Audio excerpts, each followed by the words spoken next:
Aujourd'hui on va parler de mon addiction à la kétamine. C'est un sujet un petit peu tabou mais que j'avais envie d'aborder sur ma chaîne, car la kétamine c'est une drogue qui m'a beaucoup influencée ces dernières années. C'est une drogue qui est de plus en plus populaire chez les jeunes. On peut aussi commencer par expliquer que la kétamine, comme beaucoup de dissociatifs, parce que la kétamine est un dissociatif, c'est une drogue qui est beaucoup appréciée par des personnes qui ont subi des traumatismes sexuels. Donc beaucoup de personnes qui ont subi des viols, des abus, des agressions peuvent tomber dans tout ce qui est dissociatif, addiction dissociative comme l'alcool, comme la kétamine, etc.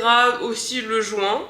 Moi, à la base, j'étais une grosse fumeuse de joint pendant 14 ans. Peut-être que j'en ferai une vidéo pour en parler un peu plus précisément. Par la suite, j'ai sombré donc dans la kétamine. C'est venu vraiment progressivement, hein. C'est pas venu d'un coup comme par magie, comme on s'imagine souvent avec les substances. Quand on est petit, on pense qu'on devient accro du jour au lendemain. Par exemple, avec la C, etc. Papa, t'en prends une, tac, t'es addict, t'arrives plus à t'en passer. C'est pas forcément toujours le cas. On fonctionne tous de façon différente. Et personnellement, la kétamine, moi j'en prenais déjà depuis un petit moment. J'avais déjà goûté ça en soirée la première fois que j'en avais pris. J'étais arrachée totalement, j'avais pris une toute petite dose, je tenais pas du tout. C'était à ma début vingtaine. J'avais essayé un peu comme ça, vite fait, une mini trace. Et franchement, c'était des mini pointes. Vraiment, j'avais aucun symptôme d'addiction par rapport à ça. D'ailleurs, au début, quand je sortais en soirée techno, je ne prenais pas de ligne de traces. Par la suite, en achetant un peu, en ayant toujours un petit gramme chez moi, que petit à petit je me suis habituée à en prendre seule chez moi. Déjà c'est le truc à pas faire, c'est le truc à ne jamais faire, surtout pas faire ça, mais bon c'est facile à dire, hein. J'ai envie de dire les conseils à l'oral, à l'écrit, c'est autre chose que de l'appliquer dans la vraie vie. Quand tu le vis, c'est différent. Donc, petit à petit, moi comme je fais de l'art, je fais de la peinture, je fais des dessins, etc.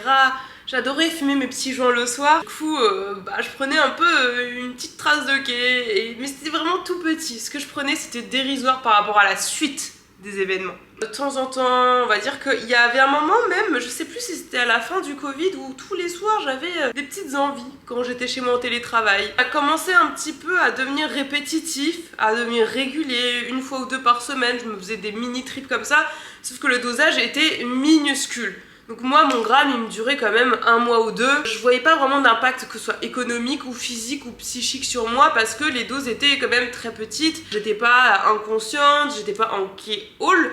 Le K-hall, c'est une overdose de kétamine qui fait que t'es limite inconscient, tu tripes, t'as des allumés de fou furieux dans ta tête, etc. J'en étais pas là. C'était très chill, ça me permettait de faire de l'art sans trop réfléchir, sans trop me prendre la tête. J'avais des révélations, j'aimais trop écrire sur mon journal intime comme ça. C'est par la suite que ça s'est gâté. Au début, c'est ça le piège. C'est ça le piège quand t'as une personne qui n'est pas forcément tout de suite dans l'extrême, c'est que tu penses que tu gères.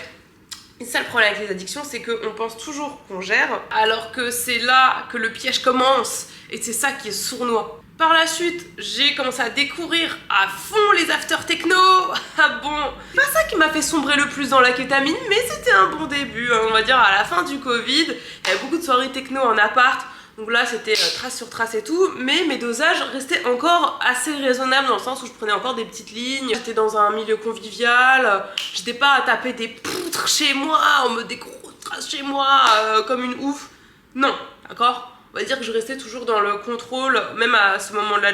J'étais pas là à commander énormément, mais à partir du moment où tu commences à commander, déjà tu franchis une limite. Mais déjà à partir du moment où tu tapes, tu franchis une limite. Pardon, excusez-moi. Il faut savoir que moi j'ai subi beaucoup d'abus sexuel dans ma vie. Il y en a un qui a vraiment fait tout péter. Je me suis fait beaucoup abuser, mais sauf que quand j'ai retrouvé un travail après mes études pour vraiment commencer à travailler, il y a eu un point culminant qui m'a fait basculer dans la kétamine. C'était un énième traumatisme. C'est pour ça que je vous ai parlé de traumatisme sexuel au début de la vidéo. J'ai commencé un nouveau travail, c'était le début de ma carrière dans une grosse boîte après mes études, pendant ma vingtaine, après mes afters, etc.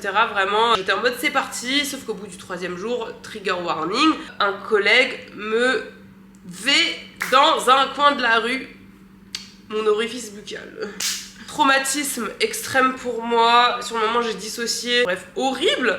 Je retourne dans l'afterwork du taf parce que c'était le 3e jour de mon taf, mais on était en afterwork dans un bar. On avait accompagné acheter des clopes, le mec. Je retourne et je reste 1 mois et demi dans cette boîte et tout, sauf que tous les week-ends, je continue à aller en soirée techno.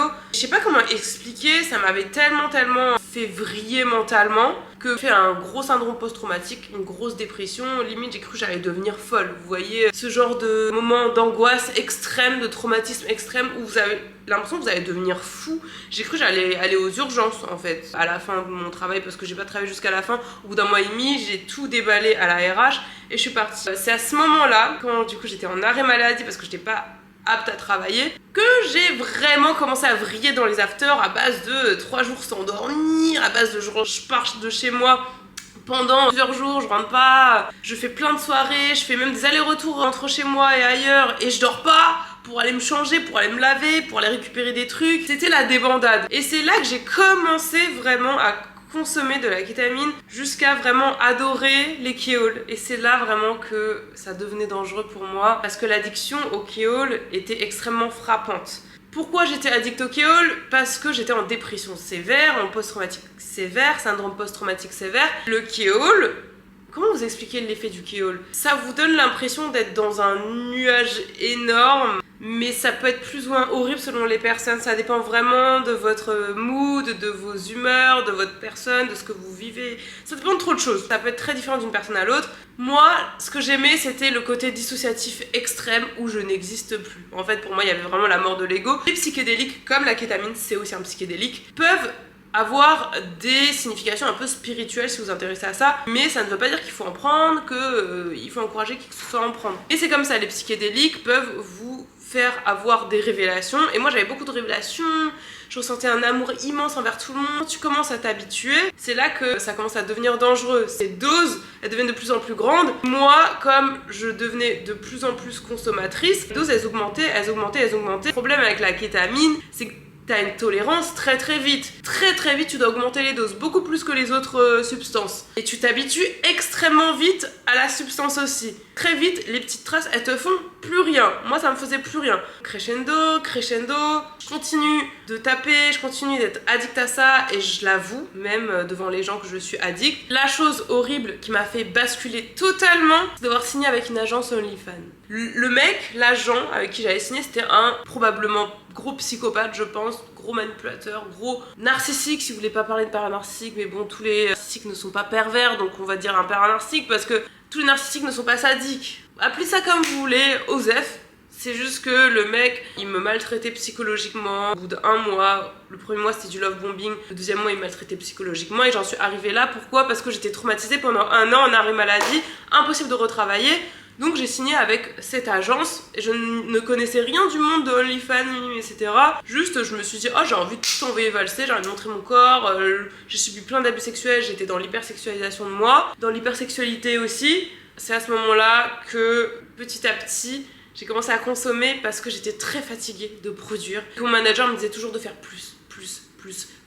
C'était jamais assez. Les reproches commençaient à venir, je faisais jamais assez bien, que j'étais pas assez belle, que je faisais pas assez le buzz. En fait, il m'a pris pour sa poule aux œufs d'or, donc j'avais énormément de pression, et moi, comme j'avais jamais vraiment eu une carrière dans le monde professionnel, j'avais envie de tout donner de moi et j'avais envie de bien faire les choses. Il y avait mon côté perfectionniste qui ressortait, je me disais, bah c'est vrai, je signe avec lui, je lui fais confiance, s'il me dit de faire toujours plus, c'est que c'est peut-être ça qu'il faut faire. Moi, je m'y connais pas en fait dans ce milieu. Et comme j'allais déjà très mal et que j'étais déjà dépressive, je mangeais très peu, je dormais très peu, c'est-à-dire que toute la nuit je produisais, et en fait quand tu consommes de la kétamine, ça t'empêche de dormir.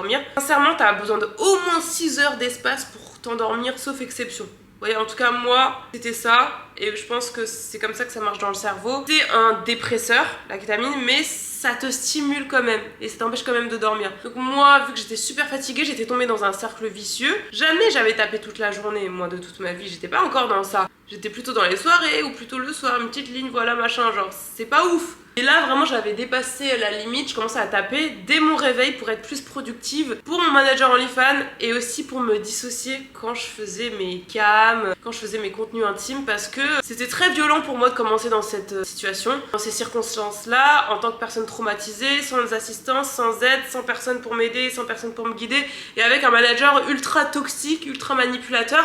J'étais complètement paumée, sincèrement. sincèrement. J'étais très seule, tous les jours j'étais seule chez moi à produire du contenu. Je vivais une grande solitude et une extrême fatigue, ce qui faisait que j'avais besoin de substances pour tenir toute la journée. Donc j'en prenais à peu près toute la journée. Je commençais à prendre l'habitude d'en prendre tous les jours. Quand t'es en syndrome post-traumatique, que t'as pas encore récupéré ton sommeil, que t'es encore hyper traumatisé, que t'as déjà des problèmes d'addiction, commencer à devenir travailleuse du sexe sur internet entre de mauvaises mains. J'avais pas trop d'autres issues selon moi, j'avais l'impression que je pouvais pas m'en sortir de toute façon. J'ai tenu grâce ou à cause de la kétamine pendant plusieurs semaines à faire du contenu de façon très très productive pour ce manager OnlyFans. Ensuite bon voilà, j'ai arrêté d'être avec ce manager OnlyFans, mais il m'a énormément traumatisée. Mentalement ça n'allait pas du tout. Il a voulu se barrer avec tout mon argent. Moi pendant ce temps là je prenais un max de kétamine parce que j'étais vraiment très mal. Voilà, à partir du moment où il y a eu un basculement, je ne supportais plus être sobre, je ne supportais plus être normale et j'avais besoin tout le temps de prendre de la ké. La kétamine c'est un antidépresseur de base. Les personnes qui sont en dépression dans certains pays peuvent se l'injecter de façon officielle et professionnelle et médicale pour diminuer les effets de la dépression. Ça a été prouvé, ça marche. Comme moi j'étais profondément dépressive et travailleuse du sexe, j'ai trouvé ma solution du moment qui n'en est pas une évidemment, c'est la descente aux enfers. Par la suite, j'ai continué à sortir en after avec des potes et là, ma consommation devenait de plus en plus extrême. La taille de mes traces a changé, c'était énorme, j'en prenais 2 énormes, ça ne s'arrêtait pas. Les doses continuaient d'augmenter et qu'est-ce que je faisais tous les soirs chez moi? Je faisais des kéols tous les soirs chez moi. Tous les soirs, je faisais des overdoses de kétamine. Jusqu'à, en fait, il n'y avait plus rien calé. Mon regard dans mes vidéos, il n'y avait plus rien calé, je faisais peur. Parce que être en overdose de kétamine tous les soirs, c'est dangereux, c'est nocif. T'es plus connecté à la réalité, c'est-à-dire que j'avais des symptômes tels que j'avais des pensées qui n'étaient plus... J'avais plus les pieds sur terre. J'avais des pensées genre... Je dis pas que je délirais, parce que je n'ai pas de symptômes psychotiques, mais je trouve que j'étais proche du délire à des moments, je sais pas comment expliquer. Je m'imaginais des trucs, enfin dans des délires, et je me rappelle même pas de tout. Et ensuite mes doses ont que fait augmenter. J'arrive pas à me sevrer de la kétamine, je n'arrive pas à m'en détacher. S'il y a bien un point faible chez moi, c'est ça. J'étais même pas accro aux stimulants, à la 3-MMC, etc. Je m'en foutais. J'avais juste besoin de ma ké, sauf que je faisais de plus en plus peur. À partir de ce moment-là, tu pouvais me voir sortir seule en soirée et avoir un regard qui fait peur. J'étais le genre de meuf seule qui rôdait avec le regard qui faisait peur en soirée. C'était très triste à voir. Cette drogue elle est vraiment traître parce que le lendemain t'as pas de descente. En tout cas t'as pas de descente comme les autres drogues. Évidemment que t'as une descente mais elle est moindre, en tout cas tu la ressens moins, t'as moins l'impression que les autres drogues elles ne puissent pas dans ta dopamine, t'as pas de gros bad, t'as l'impression que tu fonctionnes sauf que c'est épuisant. C'est très fatigant de prendre de la kétamine et surtout ça épuise tes reins et ta vessie et ça peut limite détruire ta vessie et après t'as besoin d'une poche pour fonctionner toute ta vie. Ça c'est à partir d'un certain dosage. J'y ai quand même commencé crescendo donc je n'étais pas non plus à directement plusieurs grammes par jour. J'étais plutôt à 1 gramme par jour et à plusieurs grammes par week-end. Bon, c'est presque la même chose.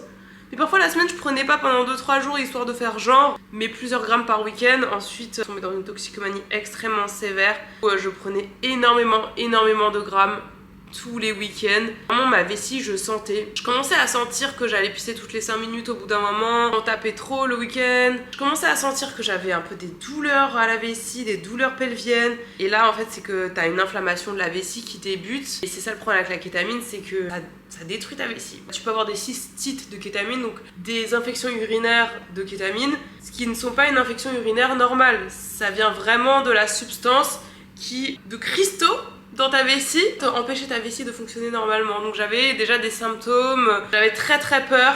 Si je sais pas, au niveau de la digestion, ça t'affecte aussi de prendre beaucoup de kétamine. J'avais plus trop les idées claires, j'étais plus trop productive, mais mon addiction était très forte. C'était très dur, j'avais constamment envie d'être sous kétamine. Ça pendant bien 1 an, j'arrivais pas à m'en passer. Je m'étais mis avec mon ex à l'époque et j'en pleurais pendant la semaine quand j'en prenais pas parce qu'au début on s'était dit bah voilà on essaie au moins d'en prendre que le week-end parce qu'on avait tous les deux des problèmes vis-à-vis de ça, de la consommation de substances et j'en pleurais la semaine, c'était horrible, les joints ça me suffisait pas, même l'alcool ça compensait pas, il y a des molécules en commun, je crois ça touche le système GABA ou je sais plus quoi. Un truc comme ça, c'est pour ça qu'il faut surtout pas mélanger l'alcool et la kétamine parce que vous allez vomir votre vie entière ou vous allez tomber dans le coma, c'est hyper dangereux, d'accord? Parce qu'il y a des molécules en commun qui se croisent et c'est des dépresseurs tous les deux. Donc ça amplifie les effets de la kétamine, de boire de l'alcool, dans le total mauvais sens, que les effets négatifs, pas les effets positifs. Ensuite, je suis partie me sevrer au Vietnam parce que ça commençait vraiment à me détruire la santé. Je me suis dit que si je restais en France, j'allais perdre ma vessie. J'allais finir avec une poche. Parce que quand tu consommes crescendo, tu peux te taper plusieurs grammes comme ça d'un coup à la fin. Et là, ça commence à vraiment devenir très dangereux pour ta vessie. C'est là que c'est alerte au rouge. Je me suis sevrée pendant 1 an quasiment avec mon ex petit copain au Vietnam et je suis revenue en France. Voilà, c'est ça le piège, c'est que quand vous êtes addict, vous l'êtes toute votre vie. Tu penses que quand tu t'es sevré, c'est fini pour toi? Bah ça dépend des gens, t'as des gens c'est possible, mais pas pour tout le monde, donc moi c'était pas le cas. Quand je suis revenue, j'ai dû vivre une rupture qui était très compliquée à vivre pour moi. J'ai rechuté. J'ai rechuté à un point, mais très sale. Très sale dans le sens où je pouvais prendre 2 grammes d'un coup comme ça. Et c'est moche à voir, et c'est très dangereux. Et le pire, c'est que j'ai atteint un stade où je ne fais plus d'overdose de quai mentalement. C'est-à-dire que peu importe la dose que je prenais, je ne faisais plus d'overdose de quai mentalement, j'étais normale. Niveau de tolérance. Et c'est horrible parce que mes traumatismes d'abus sexuels me suivront toute ma vie et ça j'en ai conscience. C'est pour ça que j'ai une addiction au dissociatif qui est très puissante, duquel j'ai du mal à me débarrasser parce que j'ai utilisé ces dissociatifs, notamment la kétamine et le joint, mais surtout la kétamine parce qu'elle m'a beaucoup plus affectée négativement, elle m'a mis beaucoup plus en danger. Toute ma vie, je me trimballerai ce besoin de me dissocier et c'est très dur. À l'heure actuelle, je me suis resevrée parce que je suis allée vivre en Thaïlande actuellement. Quelque part, je m'auto-piège. Je choisis des endroits où c'est très compliqué de s'en procurer, où les prix sont hors de prix, où le pays est très strict vis-à-vis de ces substances. Je m'auto-piège. Mais sinon, quand je suis en France ou dans des endroits où c'est accessible, j'y arrive quasiment pas.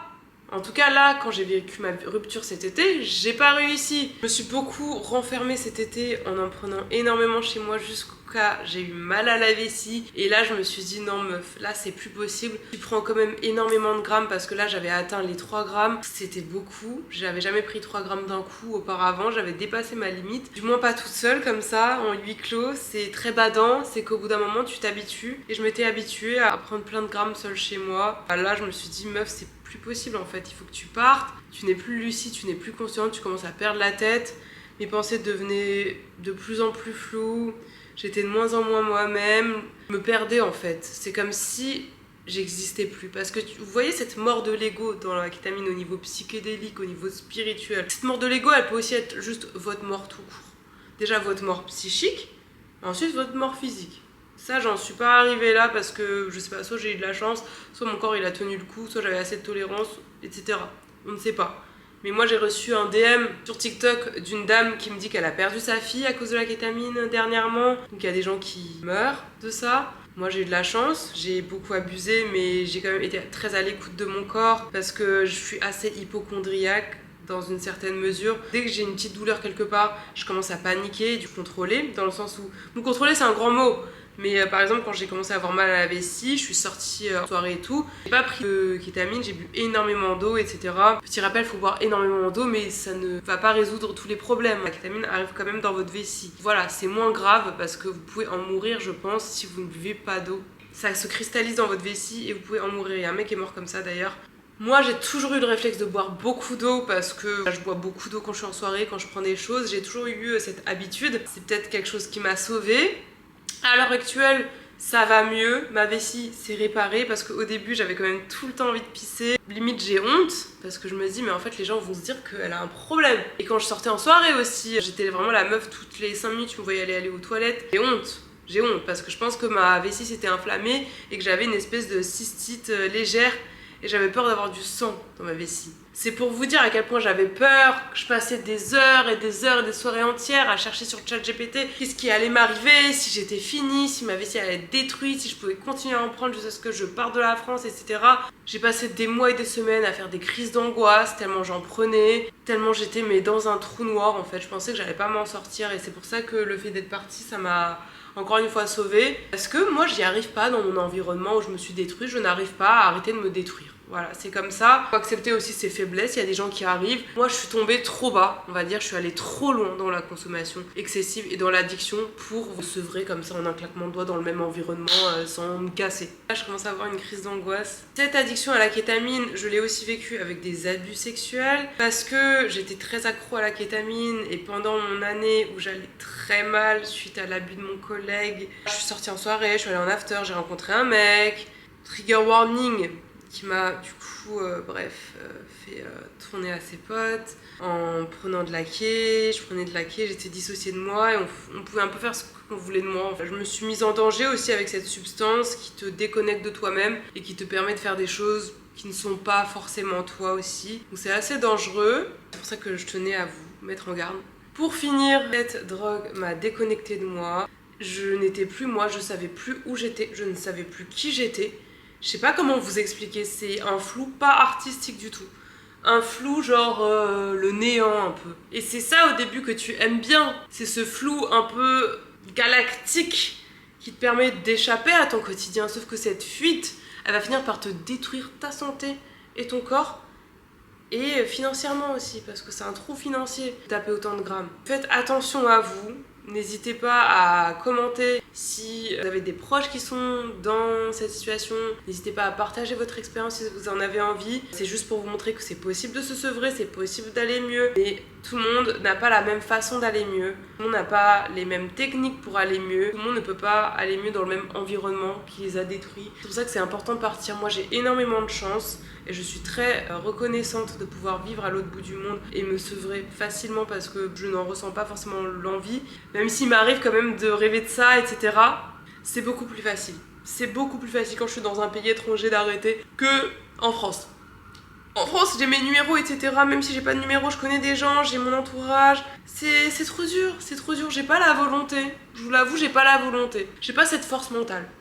C'est comme ça. Est-ce que je l'aurai après m'être sevrée et après quelques années avoir changé de mentalité? Probablement que quand je re-rentrerai en France plus tard, il est possible que je sois pas aussi à fond dedans et que je puisse m'en détacher. Mon problème, c'est que j'étais accro à l'overdose et ça, mais c'est très nuisible. Ça a détruit ta vessie totalement parce que ce qui détruit plus ta vessie, c'est les grosses doses en très peu de temps. Le jeu n'en vaut pas la chandelle, mais bon, écoutez, quand on a subi des traumatismes, des VSS, des abus sexuels, etc., parfois vous sombrez. Et d'ailleurs, c'est une substance très consommée par les travailleuses du SEXE, tout ce qui est kétamine, alcool, dissociatif. Au final, qui est choqué? Pas moi, et je m'en servais pour faire mon travail en tant que travailleuse du SEXE à l'époque. Évidemment, maintenant ça va beaucoup mieux avec mon corps, mon rapport à mon corps, etc. Je vais bien, je suis saine, je suis sevrée à nouveau, ça fait un mois, quelle victoire, c'est pas énorme, mon cerveau est encore en train de se reprogrammer. Je suis déjà très contente, je vais très bien, je reprends une vie saine, je fais du sport. Tout est possible, c'est possible de s'en sortir, mais pitié, quand on est dans ça, on a l'impression que c'est fini, gros. Et on a l'impression que le chemin, il est tellement boueux, c'est un gouffre. C'est un trou sans fin. Je vous souhaite beaucoup de courage. Abonnez-vous à ma chaîne. Je vous fais plein de bisous. Merci pour votre soutien. Merci d'être là. Et prenez soin de vous. Demandez de l'aide. Par pitié, ne restez pas seul. C'est très dangereux et ça n'en vaut pas la peine. Vous méritez tellement mieux. Vous méritez aussi de savoir qui vous êtes vraiment. Et il n'y a que sans rien que vous savez qui vous êtes vraiment. Et vous êtes incroyable, d'accord? Vous n'avez pas besoin de ça pour exister, vous n'avez pas besoin de ça pour être intelligent, parce que je sais que parfois on a l'impression d'être intelligent avec ça, alors que c'est tout l'inverse. Ça vous abrutit, ma parole. Restez lucide. C'est mieux. Et est-ce qu'il y a une meilleure drogue que la vie elle-même? Non.